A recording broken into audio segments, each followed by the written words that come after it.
Monopolies in the food production business are putting small farmers, animals, and you in danger. Check it out. Leave your comments, ding the bell, share it with your friends, and subscribe to our channel. About 15 minutes, but right now, Barry C. Lynn is with us. He's the director of the Open Markets Institute. He's got a new book out, Liberty from All Masters. OpenMarketsInstitute.org is the website. Barry C. Lynn, L-Y-N-N, is his Twitter handle, or at Open Markets. And Barry, welcome back to the program. It's always great to hear from you. You are off on a new hunt here with this brilliant science piece. This whole idea that the food monopolies are creating a crisis. I've talked many times on this program about how when Reagan stopped enforcing the monopoly laws back in 1983. That this led to a disaster in family farms. And, I had friends who had family farms in Michigan back in the day. And, Willie Nelson was up there doing farm aid, trying to help these people out because these giant ag businesses were just running them out of business. But apparently it's reincarnated. There's a new problem. Tell us about it. Oh yeah, it's great to be back on the show, Tom. It's you've been a leading voice on this for many years at this point, and the problem now is what we're seeing is that the consolidation of power over our agricultural systems, our farm systems, our food systems. We've been approaching it mainly as an issue of how it affects the ownership. It's like who gets to be a farmer, who gets to sort of own land, who gets to raise livestock, and how do you raise that livestock? And those are still extremely important issues that we are fighting with on a day-to-day basis all across this country. But there's this other problem, which we're actually just really starting to focus on now in a real way, which is the way in which consolidated agriculture affects the environment, affects our lives. I mean, one of the things that our group did this year, Open Markets, is we did a bunch of work just looking at how consolidation in the slaughterhouse industry contributed to the COVID epidemic in a number of ways. And actually, this is people have looked at this somewhat, but this is a new frontier for really sort of both understanding monopoly, the dangers of it, and fighting monopoly. And you're suggesting that Joe Biden specifically do something about this, that this can be done by executive action, and I'm assuming legislation? Excuse me. Yeah, no, I mean, that's actually one of absolutely legislation. Congress the people are sovereign through Congress. We can kind of do what we want, as you know. But the executive has immense power to change this. The Department of Agriculture has, and this is something we've forgotten, the Department of Agriculture, going back to the 1920s, has immense rulemaking authority. It can essentially create markets, establish markets, regulate markets as it sees fit.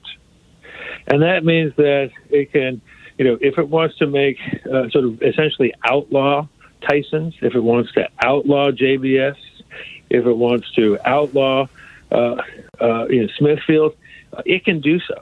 Tom Vilsack, who's a new head of the Department of Agriculture, he can do so.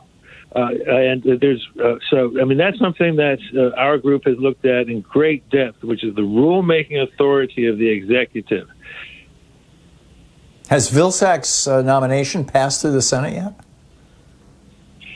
They're actually having the hearing today. Interesting. Actually, I haven't checked to see what the result was thus far. And people should remember that Tom Vilsack was Secretary of Agriculture under Obama for 8 years, and during which time he did nothing to fight monopoly, and pretty much everything he could to sort of foster further consolidation. Well, I've heard him described as the man from Monsanto. I don't know if that's a reasonable description, but it seems unlikely that he would ban any of these companies. But The FCC, for example, used to have local ownership rules around radio and television stations that many people are calling for a return to that would effectively, from the bottom up rather than the top down, I guess, would break up these giant monopolies, that only program right-wing talk radio.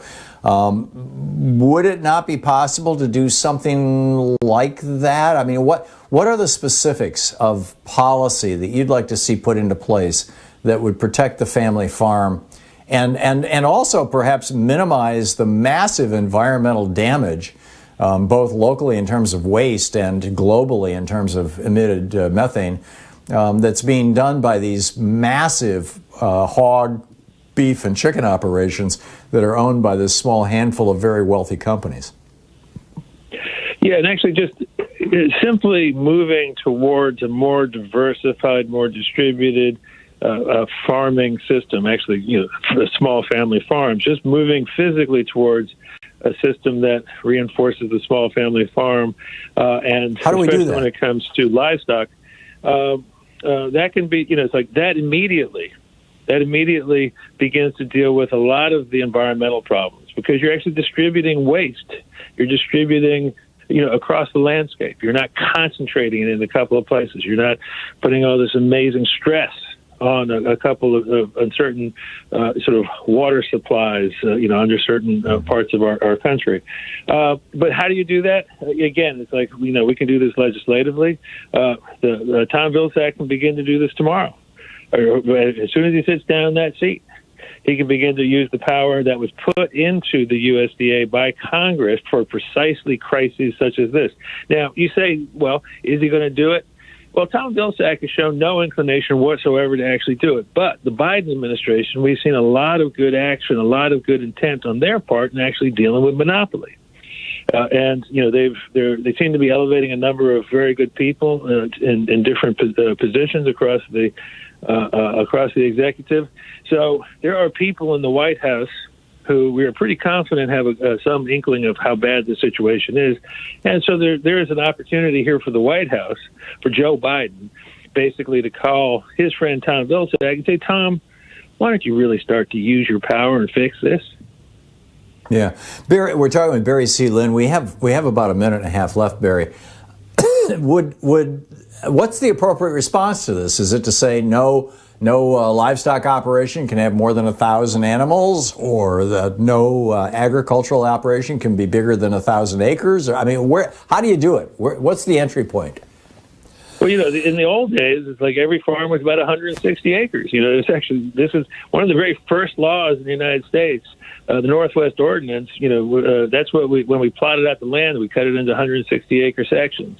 Quarter sections. Mm-hmm. That right up for 200 years, we still had farms that were basically about 160, 200 acres. That's 1/4 of a square mile, isn't it? Isn't a square mile 640 acres? Yeah.